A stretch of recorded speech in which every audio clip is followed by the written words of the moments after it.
கிட்டிமேளம் serial நாளைக்கான எபிசோடில் என்ன நடக்க போகுதுன்னு ஒரு சூப்பரான ப்ரோமோ ரிவ்யூ பார்க்கலாமாங்க. என்னோட ரிவ்யூ பிடிச்சிருந்தால் லைக் பண்ணுங்கள். அஞ்சலி வந்து மகேஷ்காக வந்து பால் எடுத்துகிட்டு வருவாங்க.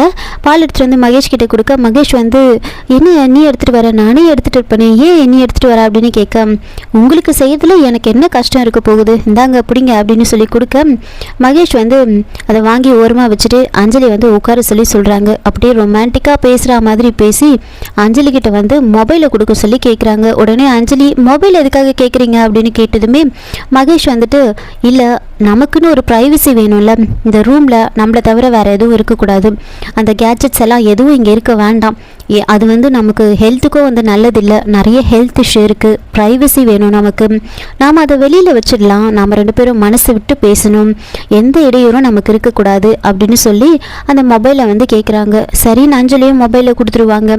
மகேஷ் அந்த மொபைலை எடுத்துக்கிட்டு வெளியில் வராங்க. கால்லாக செக் பண்ணி பார்க்குறாங்க. அவங்க அம்மா கிட்ட நிறைய முறை பேசியிருப்பாங்க, எவ்வளோ நேரம் பேசியிருக்காங்க அப்படிலாம் பார்த்துட்டு இவ்வளோ நேரம் அவங்க அம்மா கிட்ட பேசியிருக்கா, ஆனால் நமக்கு ஒரு கால் பண்ணலை இவ அப்படின்னு மகேஷோட முகமே மாறிடுது. சரின்னு ஒரு சில செட்டிங்ஸ் எல்லாம் மாற்றிட்டு மொபைலை வெளியே வச்சுட்டு உள்ளே போகிறாரு.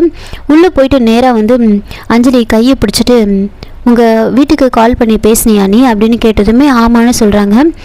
சரி உங்கள் வீட்டுக்கு நீ அவ்வளோ நேரம் பேசியிருக்க, ஆனால் என்கிட்ட ஒரே ஒரு கால் கூட நீ பண்ணி பேசலையே அப்படின்னு கேட்டதுமே அஞ்சலிக்கு ஒரு மாதிரி ஆகிடுது.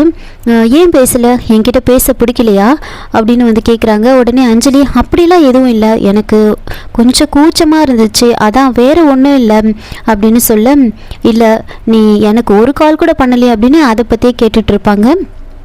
சரி இருந்தாலும் நீ இவ்வளோ நேரம் ஃபோன் பேசுறது கொஞ்சம் கூட சரியில்லை அப்படின்னு வந்து சொல்கிறாங்க. அப்போது அஞ்சலி வந்துட்டு இந்த வீட்டில் நான் மட்டும் தனியாக இருக்கேன், என்கிட்ட பேசுறதுக்கு யாருமே இல்லை, எனக்கு ரொம்ப போர் அடிக்குது, நான் என்ன பண்ணுறது அப்படின்லாம் சொல்லிட்டு இருப்பாங்க.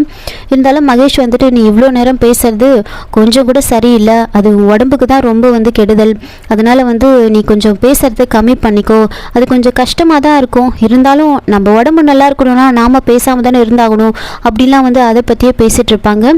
நான் எங்கேயோ படித்த மாதிரி ஒரு ஞாபகம், அம்மா அப்பா மேலே ரொம்ப அதிகமாக பாசம் இருக்கிறவங்க புருஷன் மேலே வந்து பாசம் கம்மியாக தான் இருக்குமா அப்படின்னு சொல்ல, யார் சொன்னது, அப்படியெல்லாம் எதுவும் கிடையாது, அம்மா அப்பா மேலே யார் அதிகமாக பாசமாக இருப்பாங்களோ அவங்க தான் அவங்களோட ஹஸ்பண்டையும் வந்து ரொம்ப அன்பாக பார்த்துப்பாங்க அப்படின்னு சொல்லிட்டு இருக்க. அதெல்லாம் கேட்டு மகேஷ் சிரிச்சிட்டு இருப்பாங்க.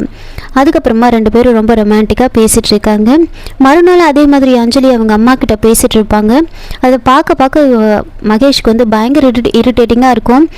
என்ன இது, இவ இப்படி பேசிகிட்டு இருக்கா, இவ என்ன தான் பேசுகிறான்னு தெரியலையே, நம்ம வந்து இவ என்ன பேசுகிறான்னு தெரிஞ்சுக்கிட்டே ஆகணும், அதனால் நம்ம உடனே வந்து மைக்கை வந்து ஃபிக்ஸ் பண்ணணும் அப்படின்னு மகேஷ் யோசிச்சுட்டு இருக்காங்க. அஞ்சலியை வந்து வீட்டிலே வந்து பூட்டி வச்சுட்டு வந்துடுவார். அது கூட தெரியாமல் அஞ்சலி வீட்டில் இருப்பாங்க. டோரை வந்து ஓப்பன் பண்ண ட்ரை பண்ணுவாங்க. இதே இல்லாமல் வந்து மகேஷ் வந்து சிசிடிவியில் வந்து பார்த்துட்ருப்பாங்க.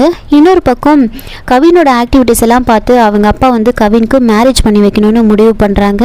அப்போது ஜோசியரை வர வச்சு இந்த மாதிரி கவினோட ஜாதகத்தை கொடுத்து பார்க்குறாங்க. அப்போது ஜாதகம்லாம் நல்லா தான் இருக்குது, ஆனால் உங்கள் பையனுக்கு தான் இப்போ ஏதோ பிரச்சனை இருக்குது, அவர் காலில் வந்து ஒரு சக்கரம் இருக்குது, அது இந்த பக்கமும் அந்த பக்கமும் அவர் இழுத்துக்கிட்டு இருக்குது அப்படி இப்படின்னு என்னென்னவோ வந்து சொல்லுவாங்க. அதை கேட்டு அவர் வந்துட்டு அவனுக்கு அப்படிலாம் எந்த பிரச்சனையும் இருக்கிற மாதிரி தெரியலையே, நாங்கள் அவனோட அம்மா அப்பா எங்களுக்கு நாங்கள் பக்கத்தில் தானே இருக்கோம், எதுவும் எங்களுக்கு அது மாதிரிலாம் தெரியலையே அப்படின்னு சொல்ல, இல்லை அவருக்கு ஒரு பிரச்சனை இருக்குது அப்படின்னு வந்து சொல்கிறாங்க. இதோட இந்த எபிசோடை வந்து முடிச்சிருக்காங்க. என்னோட ரிவ்யூ பிடிச்சிருந்தா லைக் பண்ணுங்கள், மறக்காமல் சப்ஸ்கிரைப் பண்ணுங்கள். தேங்க்யூ.